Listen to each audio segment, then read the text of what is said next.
سلام ګرانو هیوادوالو، دغه زمونږ خور چې څه وخت نه ګرځي په دې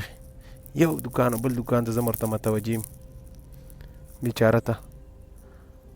نو کله یو دوکان ته کله بل دوکان ته ننوځي بیچاره، خو نه پوهېږم چې دا بیچاره څه مشکل لري. الله دې پرې ورحمېږي. یا خدای پاکه دا زمونږ په افغانانو باندې ته ورحمېږي، دا زمونږ په ملت باندې ته ورحمېږي.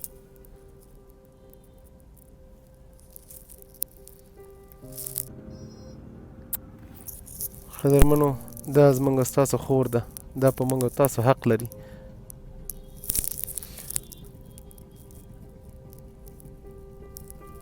افغانستان جلال آباد دی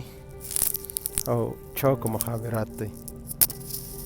او دا زمونږ کومه خور چې په دې بازار کې ګرځي او ورسره څه دي نه پوهېږو، خو کوشش کوو دلته یې خواته راغواړم او د دوی څه مشکل وي دا به هم شریکو د یو بل سره.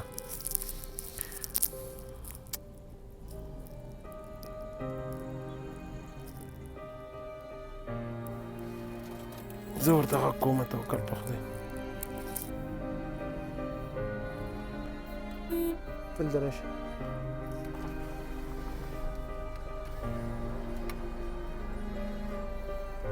ستړی مه شي بچې، دا څه شی دي سره؟ ته کښېنه ګاډي کې بچیه.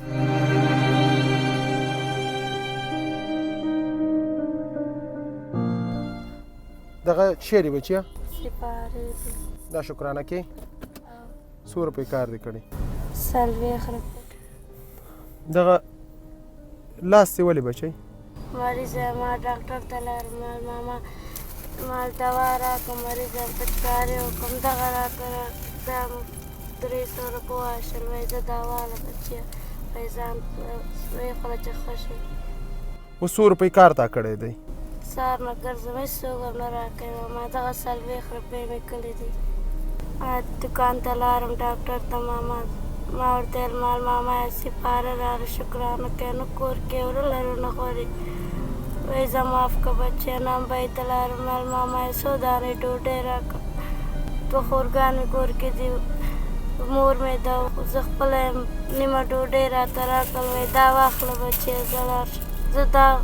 زه خپله وخورم، خور ته مې ورکړم، مور ته مې ورکړم، چا ته ورکړم، نو کور کې وره لرو نه غواړي، ثواب هم پوشی کاکا. از خانه صبح که از خواب میخیزم، مادر خدا میگم همزوله خدا میبینم مکتب میرم، مادر خدا میگم مادر مرم تو مکتب برتم، مادر مرم میگم که بابی زنده وی تو را من داختم کار غریبی میکرد. آماز با گیران و با سپارار ده گردن آمن ده برو آرد بیار روغن بیار ده خانه آرد روغن نداری مکم و برندر دکان مدرم نه کس میگه معاف کو برو بچه برو معاف کو. کالا ندارم، بوتا ندارم، چبلک ندارم، هیچ چیزام ندارم که برم بگم بگیرم برتم خودم. مادرم صبح که هم گیران داشت میده خانه نار دست نرگوه آخر ما آخری باز.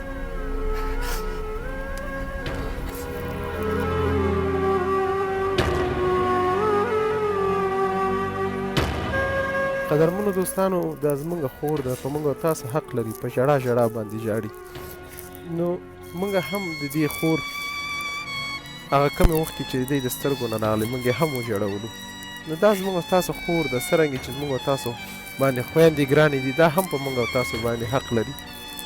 بیچاره وایي چې اوړه نه لرم، هېڅ نه لرم، مکتب ته مې زړه کېږي، مور مې راته وایي چې لاړ شه ګټه وکړه،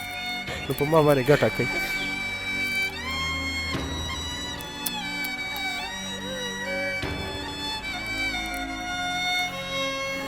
دوستانو، دا څه حل دی زموږ او ستاسو په وطن کې، زموږ او ستاسو په هیواد کې، بالخصوصا هغو خورګانو ته غږ کوم چې کوم یو په وظیفو کې دي، په کارونو کې دي، د دغسې خورګانو غږ پورته کوي چې دوی په بازار کې داسې کارونه ونه کړي، دوی سره څه مرسته وشي. دا یتیمه ده، دا زموږ او ستاسو خور ده، بیچاره مریضه ده، وایي کور کې اوړه خلاص دي، اوړه نشته. صبح که هم از خانه می آمدم مامی تو بد کپاز دست کی برزده بچه؟ خدا خبرشو جگاتم اس مرا میگه بیایی تو کوی مجھے تو کنو مجبورت تکا بچه مبرزو چیزه بگویم. دوستانو زمونږ او ستاسو افغانان خو ډېر غیرتي وو هغه پښتانه زمونږ داسې چل شولو اخر بالاخره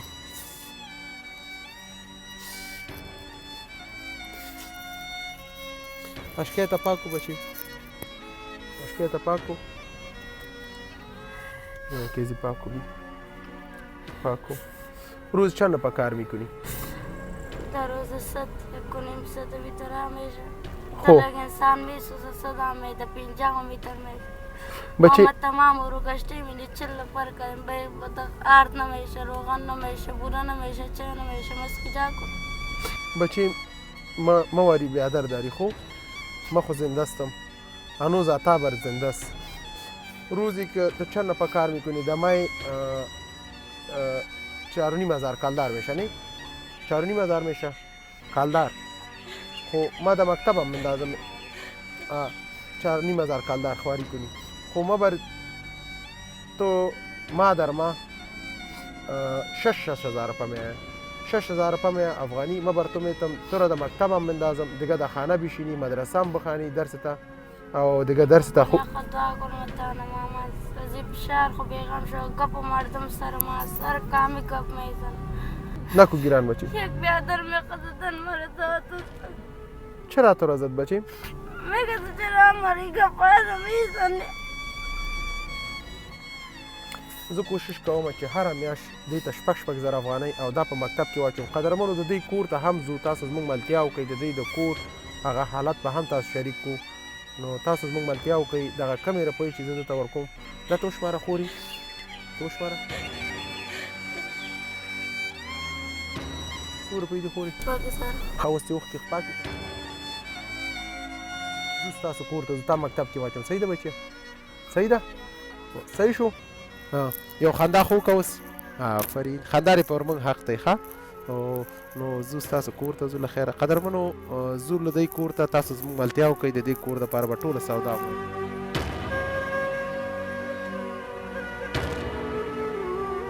دوستانو دا زموږ د دې خور کور دی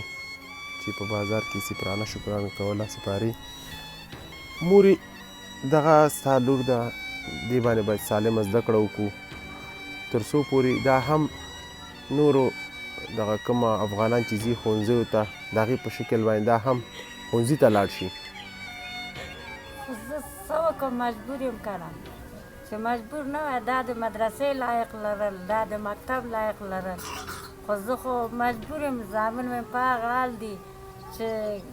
ګټې وټې څوک نه لرم چې ما ته ګټه وکړي راوړي همدا ده د خدای لې ته ځي هم زړه مې په ټکان کوي چې دا ځي بېرته راځي زه وایم خدایه دا څوک ونه تښتوي خدایه دې ته څوک بده خبره ونه کړي تر څو چې راځي دا زما نیمه غوښه اوبه کېږي خو مجبوري دې ورکه چې خپل دا مجبورۍ ته چې ګورم دا ځلېږم چې موږ ته یو څه شی راوړي مار خو نه وي چې خاورې وخورو په همدې د خاطره دا لېږم حیوانان دي دا دي ډوډۍ غواړي جامې غواړي چینی کوم ځای نه کوم یو بل موږ ته راکوي یو قب ډوډۍ چینی دی هغې کور نه وغواړه هغې کور نه وغواړه څوک چا زړه یې ورکوي چا زړه نه خدای که دومره قب ډوډۍ هم د خپل ښه مورې زموږ عطا ولفر فاونډیشن عطا خیریه بنسټ غواړي چې د ستا لور په مکتب کې واچي دا چې څونه ګټه کوي هره میاشت د دې مصارف په غاړه والي هغه پیسې دې مور ته ورکړه بچیه دا واله بچیه دا واله دا مور دا پیسې شولې او زه غواړم چې دا ستا لور په مکتب کې واچوم چې په آینده کې یو څه ورنه جوړ شي دی کالي شولل دی بکسه شوله دا مورې ما سره به ژمنه کوې چې دا به نور دې کار ته نه پرېږدي او دا به ځي مکتب ته ما وایم ستا سره مې ژمنه ده چې نور به دا مکتب ته ځي مدرسې ته ځي د دې کار هېڅ ګټه مې ونه لیده چې تاسو موږ سره کومک وکړئ دغه وکړئ زه څه کوم چې دا لېږم دا پېغله جلۍ ده وړه نه ده هلک نه دی چې زه وایم ځه لاړ دې شي را دې خو اوس خو پېغله شوه چې تاسو موږ سره دومره کومک کوئ تاسو سره د خدای کومک الهي امین قدرمنو دوستانو دغه دې تر څنګه دغه د سودا شوله مورې دا د دې میاشتې مصارف سودا دې هم وشوله مورې صحیح ده او بس دې ته دا کالي واغونده دا مکتب ته بوځم